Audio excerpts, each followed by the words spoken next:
Hi, my name is Diamond Blango. I am a junior at East Carolina University studying biology and chemistry with a minor in forensic science. I completed the project that I'm about to talk about under the ECU and Harvard RU funded by the National Science Foundation. The proposed project revolved around analyzing the genome scale data of brood parasitic birds. Although the project focused on bird genomes, the skills that were learned are broadly applicable in many science-related fields. It allowed me to understand that the methods and science behind evolutionary biology are central to the future of personalized medicine for humans as well. I learned how computational biology is relevant to the environment and boosted my skills in computer programming, which will be very useful in a variety of careers. My mentors at ECU were Robert Driver and Christopher Balakrishnan. My mentors at Harvard were Sarah Woodchick and Timothy Sackton.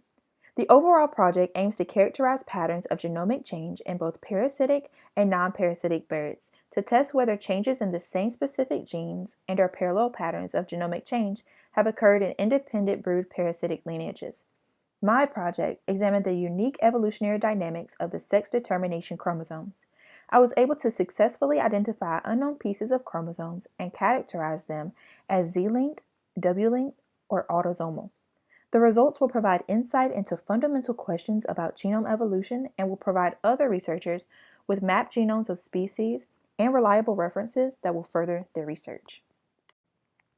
A sex chromosome is a chromosome involved with the determining of sex of an organism. While we are more familiar with the sex chromosomes in humans being X and Y, the sex chromosomes of birds are Z and W. Contrary to humans, the female bird has the heterogametic pair ZW, and the male has the homologous pair ZZ. All chromosomes evolve from autosomes in different ways. This research is important because research on the bird sex chromosome is limited, especially when it comes to the W chromosome. In mammals, the Y chromosome is reduced, and in birds, the W chromosome is reduced. This makes the W and Y chromosomes a tough subject in research. This is so because both the Y and W chromosomes are small, difficult to work with and assemble because they contain numerous repeating sequences. Sex chromosomes are important because genes on those chromosomes can tell you about genes that contribute to sex differences within species. Our main focus is on brood parasitism. This is when species lay their eggs in the nest of a different species. That is, brood parasitic birds do not provide any parental care to their offspring at all. Female brood parasites have a number of adaptations for brood parasitism. The picture shows one of these evolutionary adaptations. We see egg mimicry between a parasitic cuckoo finch and its host, where the eggs of the parasite look very similar to the host. The host is made to believe that all the eggs are in fact hers and takes care of all of the birds. If you've ever heard of the children's cartoon entitled Dinosaur Train, then you've already been exposed to this brood parasitism. In the dinosaur train, we have 4 similar-looking dinosaur eggs in one nest.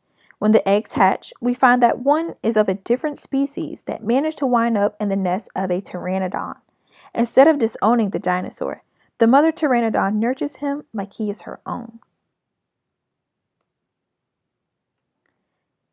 Heteronetta atricapella, or the black-headed duck, is a brood parasitic bird native to South America. We're interested in this brood parasitic duck because it is the only obligate brood parasitic duck species. This means that this species never builds nests or raises their own young. They are always laying their eggs in other species' nests. The genome of a bird that was already assembled was used to map the genome of this bird.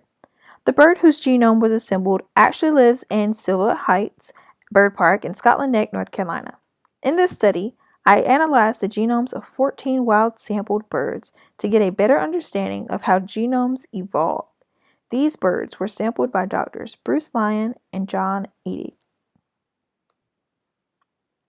The black-headed ducks lay their eggs in a number of different host species. This shows a few of the black-headed ducks' hosts they tend to leave their eggs with.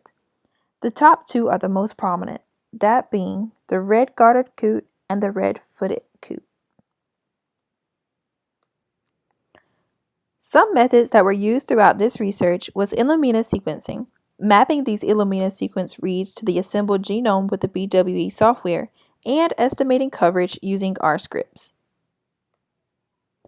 This graphic explains how the coverage of the autosomes were interpreted. Here we have the females have autosomes, W-linked scaffolds, and Z-linked scaffolds. The hope is that the autosome in females have 2 times the coverage of Z-linked and 2 times the coverage of W-linked scaffolds since they are ZW. For males, you should expect to see the same coverage as Z-linked and no coverage in the W-linked scaffolds since they are ZZ. These graphs are actual data collected during the research proving the theory of coverage on the W and Z-linked scaffolds. As you can see, in the female, the coverage of the Z chromosome is twice of the autosome, and for the male, the autosome and the Z chromosome have the same coverage, just as we expected.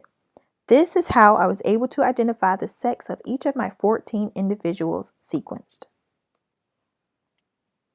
I then used these numbers to calculate a relative so that we could view the males and females in the same graph. The 3 peaks correspond to what we think is the W chromosome, autosomes, and Z-linked chromosomes. As predicted, some scaffolds showed low coverage in males relative to females, and we assigned these scaffolds to the W chromosome. Likewise, some scaffolds have twice as high coverage in males than in females. These were likely the Z chromosome scaffolds. This graph color codes what we previously saw for aesthetics. It cleans up the peaks really nicely and allows for a clearer depiction. To further validate this graph compares the coverage of females and males in relation to the Z chromosome. Here, we see that both the males and the females have a high coverage for the Z chromosome, which is expected. This graph compares the coverage of females and males in relation to the W chromosome. It shows that the males could have a very high coverage for the W chromosome. This could be problematic because male birds have ZZ sex chromosomes and theoretically should have 0 W-linked coverage. One possibility is that we misidentified some of the scaffolds. However, the most likely explanation for this pattern that we see is because there are some sequences of the Z chromosome that are similar to the W chromosome. The pseudoautosomal region is a region of the sex chromosome that is similar in both the W and Z chromosome. The computer program tried to match the sequences of the read to the sequence of the genome. So, if those regions are similar in multiple places, it's just a computational thing to want to match those together. Overall, we've identified 500 W-linked scaffolds that can be used in analysis of adaptations to breed parasitism. This study is among the first to identify W-linked regions in bird genomes. In conclusion, I would like to thank all of my sponsors and mentors for the opportunity to be a part of this research, and I hope that you had some good takeaway points on identifying sex chromosome linked sequences in whole genome assemblies. Thank you.